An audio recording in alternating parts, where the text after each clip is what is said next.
الرحمن الرحيم حامدا ومصليا أما بعد فأعوذ بالله من الشيطان الرجيم بسم الله الرحمن الرحيم قال إبراهيم ربي اجعل هذا بلدا آمنا وارزق أهله من الثمرات لئن شكرتم لأزيدنكم ولئن كفرتم إن عذابي لشديد. د مبارک اختر لوی اختر پر رسېدو تر ټولو مخکې اول د دې اختر مبارکي امیر المؤمنین حفظه الله او نور وروسته ټولو زموږ هغه مشرانو ته چې هغه په دې امارت کې کار کوي او ټولو کشرانو ټولو ته د مبارک وي. الله پاک د دوی طاعت او عبادت او بندګي قبول کړي. الله پاک توفیق ورکړي د نیکو اعمالو نور هم الله جل جلاله دې د شریعت د قائم پر شریعت د قائمولو باندې دوام او استقامت ورکړي او الله پاک دې نور هم په دغه طریواله کې چې الله جل جلاله ته د هغه عبادتونه وکړي، طاعتونه وکړي او دغه رقم د مخلوق هغه خدمت وکړي او الله جل جلاله دې دوی ته جنتونه ورکړي. الله پاک دې خپل رضا ورکړي. ګرانو محترمینو او دغه رقم خپل استادانو ته مبارکي وایم، خو د هغو څخه معافي غواړم.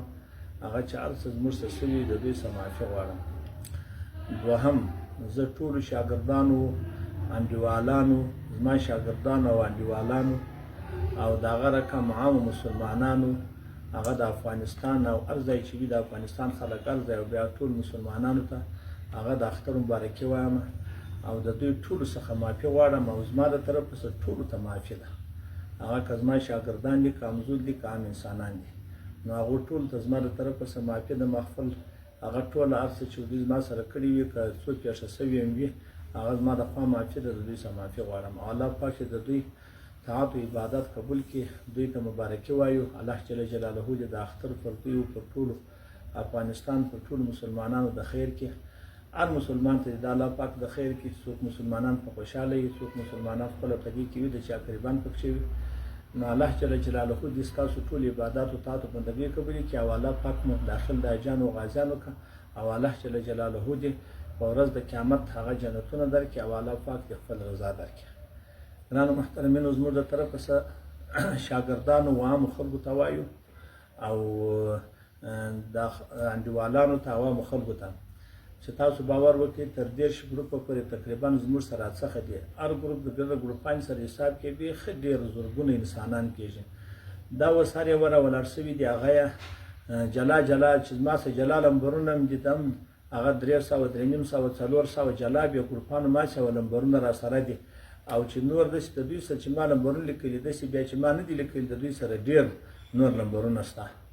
نو هغه دوی را ولاړ سوي دي. باره چارې یو راشي خپله داسې حال دي د میسیجانو دا ګرته زما په وسه نه ده. بس موږ دغه مبارکي وایي دا په ګروپانو کې نشر کوو. زموږ دغه خلک چې همزولي مو دي، انډیوالان مو دي، د وطن خلک مو دي او شاګردان مو دي، بس موږ په دا ګروپانو کې چې نشر سي دغه ټول ته مبارکي ده. ټول ته دعاګانې کوو، موږ ته دعاګانې وکړو. او بله خبره دا ده، پر ټولو باندې دغه لازمه ده چې موږ شکر د الله جل جلاله ادا کړو. دا اول ابراهیم علیه السلام مبارک خواست وکړي، دا دوه خواسته په دوه شی باندې ملت جوړیږي. ولیا الله پاک اول امن راولي، خدای دا بلد امن وګرځي. دوم ورزق آلو اقتصاد شکه. تاسو باور وکړئ چې زموږ زه په شوبت پیدلی یم، نه دغه اقتصاد د افغانستان ښه سوی دی، دغه اقتصاد او نه امن راغلی دی. امن ټول منې اقتصاد ته د دوی فکر نشته. دا خلک هلته چې کښېني وایي داسې روپۍ وي داسې وي، نو خو هغه نه وي. دا اوس داسې پام ورته وکړئ، دا خلکو ته وګورئ، د مسکینانو دغونه لاسنیوی چې په ډېرو ځایو کې هغه دغه یوازې دغه نشیانو دا خلک د مابین ورک سوه، دا باندې چې پر دې مصرفونه وسوله، دا د ملت د اقتصاد پیاوړتوب نه دی. او دغه رقم بل هغه دغه دی دا مسکینان ته دا ټول مهاجرو ته چې روپۍ ورکول کېږي، کورونه ورته جوړ سوله. او دغه رقم هغه زلزله ځپلو ته چې کورونه جوړ سول، هغه غټ غټ کانالونه چې خېږي او هغه قسم قسم هغه سړکان چې په هر ځای کې جوړېږي، په هر ځای کې پلچکان جوړېږي، نو اقتصاد څه شته وایي.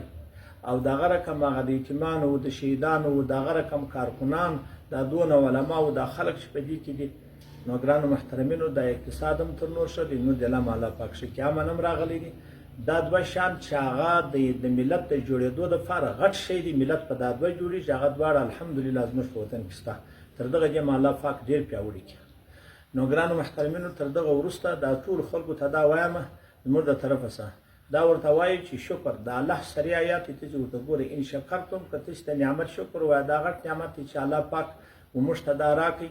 دا عمارت یې راکړي او د دغو نه تکلیفو یو انسان تصور ولاکه کولی شو دا زموږ وخت په یاد دی هغه دا تصور کولی شو چې امریکا به ماتېږي یا به دا خلک ماتېږي نو دا یو نعمت دی هغه الله پاک مات کړي موږ ته یې راکړي او بیا دې سوکالي راکړل روسان مات شوي دي خو بېرته هغه وطن خلک تر هغه ډېر په عذابو چې روسان دلې وو نو موږ ته بیا وروسته داسې امن او داسې یعنې قانون او داسې ښه طریقه او داسې ښه وضعیت د دې خلکو سره د دې مخلوق سره دا ګډ خوشحاله یو خوشحاله د موږ دا ګډه وایي تاسې باره فیصدي واخلئ ډېر خوشحاله دي او دغسې خو خلک د الله د رسول په رسالت نه دي اتفاق شوي نو خامخا به یو څوک وي دوهمه خبره دا د ټول اول په دې باندې پوه سئ الله ویل ان شکرتم لازیدنکم لازیدنه امنون تاکید دی املام تاکید دی نو تاکیدن یې وویل چې خدای وایي زه به در زیاتوم امن تاسې پر امن شکر وایاست امن به در زیاتوم تاسې پر اقتصاد پر ودې باندې تاسې شکر وایاست اقتصاد به در زیاتوم ولئن کفرتم که تاسې ناشکري وکړه ان عذابي لشدید زما عذاب ډېر سخت دی تاسو ته پاسې وګورئ عذاب خدای د دنیا ورکړي هم د آخرت د دنیا عذاب دا دی دا نعمتونه به الله پاک ځینې واخلي باره به څه کوي دلته به هغه ژوند سبحان الله اوس په مسلمانانو په دې باندې سا ننوتل نو دغه ته شکر وایاست او آخرت خو لا پرېږده بل نو ټول ته دغه وایي الله پاک ته زموږ د افغانستان د شهیدانو شهادتونه قبول کړي الله جل جلاله دې ټولو قریبانو ته د دوی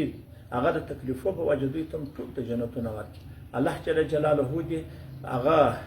ټولو هغه مسلمانانو چې قرباني کړي الله پاک دې ټولې قبول کړي چې زموږ خلک حج ته تللي دي الله جل جلاله دې حجونه قبول کړي او پر عرفات چې هر څه دعاګانې کړي دي هغه جایز دعاګانې دي ټول الله پاک قبول کړي او زموږ پاک ودار چا پکا او الله جل جلاله دې غزا او فلسطین د کافرانو او د دې سختو ظالمانو یهودانو د تسلط څخه خلاص کړي الله پاک دې مجاهدین ته کامیابي ورکړي الله جل جلاله دې دغه شهیدانو دغه بچانو دغه کوچنیانو چې تر خاور لاندې سو ټوک ټوک سو زره سو الله پاک دې دغه आवाज واوري الله پاک دې خپل د رحمان د رحیم د صفاتو پرې الله پر دې رحمت وکړي الله دې کامیاب وکړي او موږ ټول افغانستان دی الله پاک بیا نورم سوکاله کې ټول ته بیا مبارکي وایم الله دې ټول عبادت او تاسو بندګۍ سیز قبول کړي الله دې د ټول شهیدانو شهادتونه قبول کړي الله پاک دې د ټول قربانو یې د دوی د صبر پاجي پر دې صبر او تکلیفونه کړل ټول دې خدای جنتونه ورکړي زموږ عمراو ته الله پاک توفیق ورکړي د نیکو اعمالو د ښه خدمت او د شریعت د او استقامت پر شریعت باندې او دا چې دغه یو ټوله یوې خبرې ته اتفاق شي او الله پاک دې د ټولو خلکو په زړه کې دا واچوي چې دا عمارت په زړه په اخلاص او باندې زړه